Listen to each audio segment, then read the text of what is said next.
Hey folks, good morning. It's a beautiful sunny day. So one of the things I'm working on today is taking um, some of my blanks for one of the projects I'm working on, and we're adjusting the profile.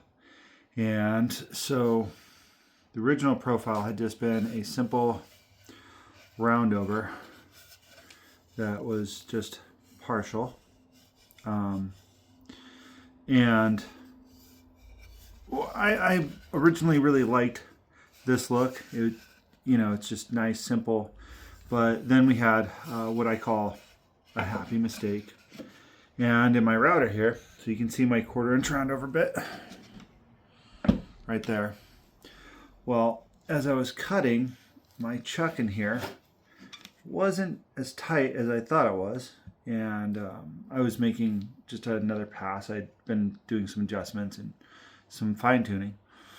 And my chuck had slipped just a little bit, and then it dug in. This came up, and I caught it very quickly. And I was like, maybe there's some way I can save this blank. They're not the easiest things to make. They're not difficult by any means, but if I can save one, I will, because they take time. So anyhow, this slipped down.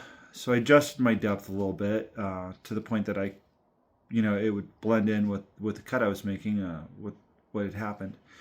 And I went through and I made a new blank with this new deeper routing profile. And I took it to B, and she really enjoyed it. She thinks it looks much better, much sharper. It takes additional time because it's more to sand. It's harder to stain, but it looks better. And so it went from this to this, and it's not a huge difference, but as you can see, this one has a nice edging profile, as where this one does not. So this one gives a nice rounded over look with a nice little edge to it. Now the one problem I've been having, if you can't tell, and it takes a lot of time to sit there and get these worked out, but it's these small burn marks. And those can be caused by several things. So if you're having issues with these burn marks, like I have been, I've been doing some research, and there's a couple things you can do. One, you can slow down your router. These routers, they're meant for multiple different materials. If you're going to have to toy with this yourself. Obviously, I'm working on it myself, but I watch a lot of old woodworkers, and one of the first things they tell you is, one, you're not moving fast enough with your pass as you're passing through your cut, as I'm making my rounds around my wood. Two is that your speed is too high. And if your speed is too high, it's building up too much heat. Third, and this one's honestly pretty wild. Let me grab one of my other bits here and I'll show you one of the number one things that can cause this, I suppose. Let's see if this one has it. Yeah, this one right here. So this is a 1/2 inch roundover bit, and it's hard to see, but there is residual tar left over. Come on, focus. Residual tar left over in there, and that's, whenever you're cutting wood, it'll leave tar and they'll build up on your blade. And that heats up, and that, of course, causes burn marks. And if it can do this to a blade, of course, it can do this to wood. So you can get these professionally sharpened. They're like, I can get this stupid little Ryobi kit for $40 for all three of them, for all three sizes. You can get them sharpened, but they're not easy. And it's just almost as effective to just replace it. So what I've done is, another trick that you can do is you can take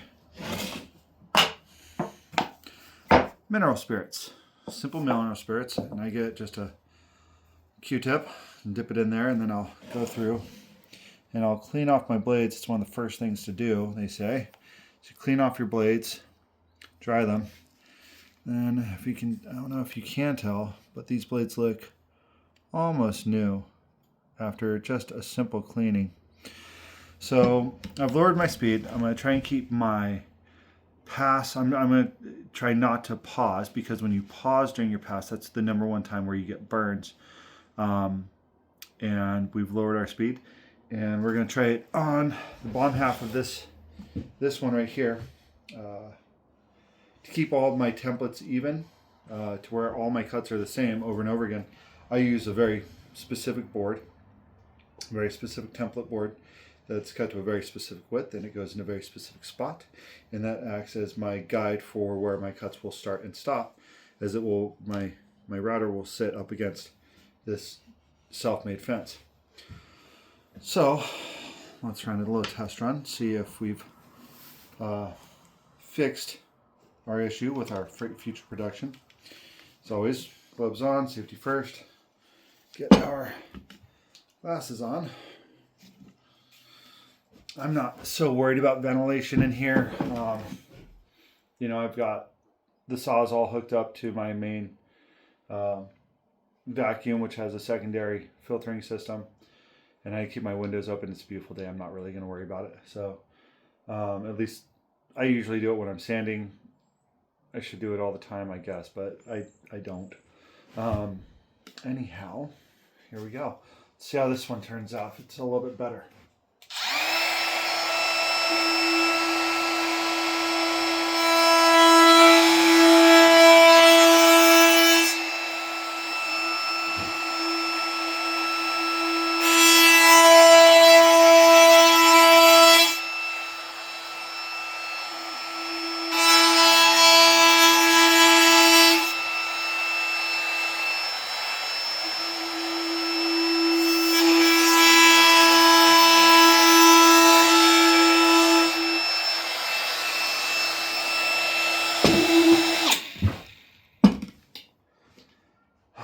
Okay, so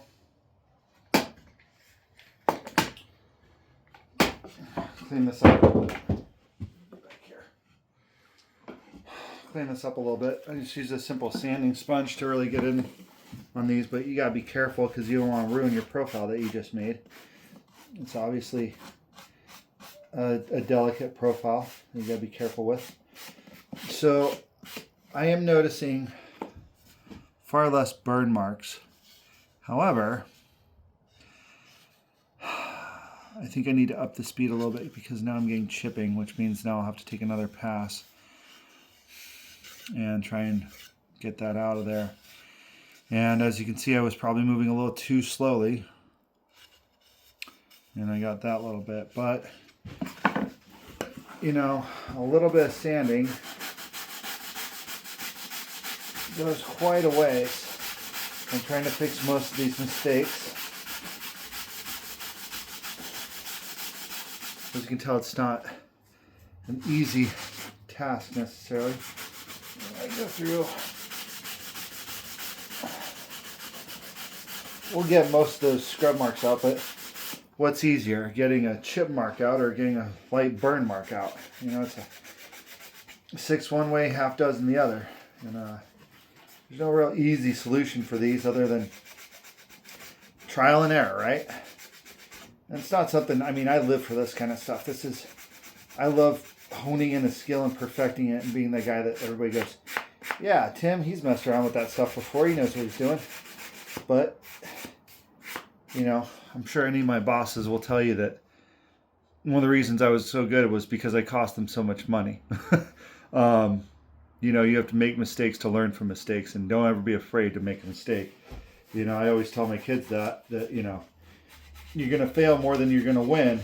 And the greatest learning opportunity in the world is failure. You get to learn what you did wrong and how not to do it next time. If you're not failing, you're not trying hard enough. And these cuts are a perfect example of that. And why I love what I do. Anyhow, I will come through and do a final, you know, when you're sanding, it's hard to sand with the grain when you're doing these edgings. You know, so you have to come through this way, and then I'll come through and I'll sand with the grain as you're supposed to. Otherwise you get some deep score marks and you don't really want that. But Now it just takes some time, and I can't tell you how many of these sanding sponges I have to buy, how much sandpaper in general I have to buy. But, you know, it cleans up that edge pretty well. Can't even see really any of those deep groove marks anymore. Maybe a little bit there. I'll have to come back at it one more time, do a couple passes through. But yeah, those are your router tips. Slow your speed. Don't stop in the middle of your run. Keep moving. Speed up your run as you're going through your run. And cleaning out your bit, that's a huge one. I did see another one that I want to try, but I haven't tried yet, and that's where you take your profile and you put water on it, and that will allow the wood to expand. Then you take your bit, you put it on an extension, and then you can actually use that bit to come through and recut manually, just because it's like a designed knife blade, as it were. And that's one tip that I saw. I think I'd rather sand than have to sit there and wet a board and do this. If it was one specific one, but I'm doing production here, so I have to find ways I can go through, remove these marks, get things going, and keep on production. So anyhow, working smart, or working hard to work easy, as Kevin Katona used to say. And yeah, I hope you guys are having a good day, and stay tuned.